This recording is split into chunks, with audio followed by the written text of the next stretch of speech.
Epidemic order extended as COVID-19 continues to surge throughout Michigan. Now that restrictions are sticking around for another month, restaurant workers share their mixed emotions about the extension. And we're starting off pretty clear out there this morning, but what does that mean for the afternoon? We'll talk about it in the full forecast. And protesters in Chicago clashed with the police overnight after an officer's deadly encounter with a teenager. We'll show you the body cam footage causing the uproar. It's time to wake up mid-Michigan. It's Saturday, April 17th. With coverage you can count on, this is WNAM TV 5 News. And good morning. Thanks for waking up with us on this Saturday morning. I'm Rachel McCrary, and we're joined by TV5's Matthew Mondro. He's in the First Warren 5 Weather Center with the forecast, so it's going to be nice and a little cold this weekend, or, don't put away your cold weather clothes quite yet. Yeah, you still would want the extra layer, especially this morning. Those temperatures are still right at around the mid-30s as you step out the door, so definitely a little cooler, but luckily we'll still be getting up into the mid-50s later on today. So here's a look at temperatures around the area right now, though. We're starting to get up into the low 40s in a couple spots. 41 in Lapeer, Caro, and Port Hope. 40 in Caseville still. 37 for the Tri-Cities, and actually 33 there in the western Tri-Cities in Midland. So at least our wind, though, is still not super strong. We're seeing plenty of calm readings around the area. Really, it's a nice and quiet morning out there, but still, given the colder temperatures, we do have some wind chills on the map this morning. A wind chill of 30 in Oscoda, 33 in East Tawas and Clare, and we've got 35 for that wind chill down in Owasso. So again, you'll want the extra layer if you step out the door this morning, but at least you won't need the rain gear as you step out the door this morning. And we're pretty dry out there on the First Warren 5 Sky Tracker. Just some very, very light cloud coverage moving through in the southern portion of the thumb, basically in Lapeer County, but otherwise still a nice clear morning, plenty of blue skies. And as we go through the next 5 hours here, we'll start to see that cloud coverage increase around lunchtime, around 12 o'clock today, but at least we'll be up into the 50s by then. But we'll break down the rest of the forecast and a slight chance for showers coming up in the full forecast.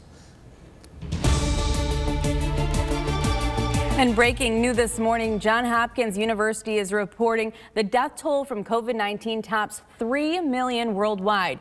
Countries like Brazil and India have seen recent surges in cases and deaths as parts of Europe are still feeling the brunt of more contagious variant cases. After the UK variant pushed the continent's death toll beyond 1 million, the U.S. accounts for 560,000 of those COVID deaths. And here in Michigan, the health department has extended its current restrictions on gatherings, businesses, and more for another month. The epidemic order was set to expire on Monday, but will now last until at least May 24th. It comes as the state reports nearly 9,000 new cases of coronavirus and 40 deaths on Friday. That brings the state's total to more than 779,000 cases, and the death toll rises to 16,771. And the extended order means that everyone will be required to wear masks and avoid gatherings through May 24th. Indoor dining remains restricted at 50% capacity, and youth sports will still be required to undergo regular testing. The extension does come with one new requirement. Children ages 2 to 4 must make a good faith effort to wear a mask when inside a child care facility or at a camp.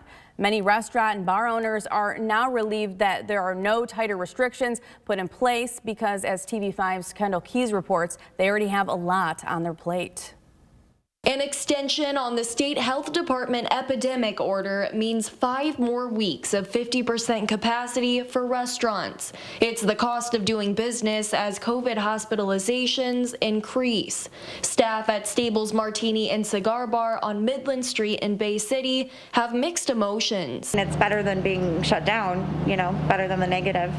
So I wouldn't say like happy or bummed, really just happy medium. Not happy, but also happy because, we all expected, I'm sure, to be closed down again, but we're not. Assistant Manager Courtney Moffitt says keeping up with the restrictions has been tough, especially when it comes to staffing. I feel really bad because I just want to give them all these shifts, and be really, really busy. But if you don't have the customers coming in, then there's really no shifts to give. A normal Saturday night here, we'd have like 4 or 5 girls. Now it's like 2. Lauren Rogers is one of those employees feeling the effects. She had to pick up a second job to make up for lost wages. I was only able to work 1 or 2 shifts compared to before the pandemic. I was working almost every night plus weekends. Even though Stables does have the ability to expand outside, they say it's just not the same when they can only have half capacity. It's much slower. 50% is, you would think it's not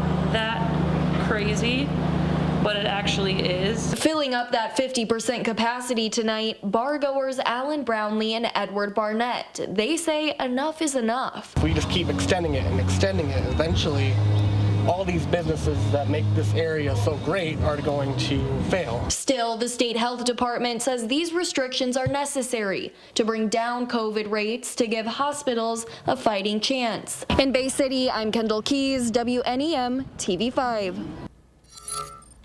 And still unfolding, protesters in Chicago demanding justice late into the night after the release of body cam video showing officers' deadly encounter with a teenager. Officer Eric Stillman was responding to reports of gunshots on March 29th, chasing 13-year-old Adam Toledo for 19 seconds. Police released a blow-up image claiming it shows Toledo with a gun, and a gun was found on the ground near where Toledo was shot. I see a blurry image of something, but I can't tell you what is in his hand. They can't tell you what's in his hand. Stillman remains on administrative leave pending an investigation. And protesters continue to clash with police in Minneapolis. Following the killing of Daunte Wright, hundreds gathered outside the police station Friday night, launching fireworks and throwing water bottles at officers. Police drove away protesters with tear gas, grenades, and rubber bullets. And Kim Potter is accused of shooting a 20-year-old during a traffic stop in Brooklyn Center. The police chief, who has since resigned, said the longtime officer confused her taser with a handgun. Families of the shooting victim came together in Minneapolis on Friday, where Wright's mother demanded tougher charges against the former police officer. Wright's funeral is scheduled for next Thursday at a Minneapolis church. And meanwhile, closing arguments begin Monday for Derek Chauvin's murder trial for the death of George Floyd. The jury will be sequestered for as long as it takes to deliberate. Minneapolis is ready with one of the biggest security operations in the state's history, including thousands of officers and National Guard troops already on patrol. Businesses have been boarding up for days, hoping for calm, but preparing for the worst. And WNAM TV5 news time, it is 8:07, and still ahead at 8:30, details unfolding in the nation's latest mass shooting, the impact these acts of violence have had on communities across the country. And coming up later, new developments in lifelike robots, how this technology could help the healthcare industry amid the pandemic. Stick around, we have much more after the break.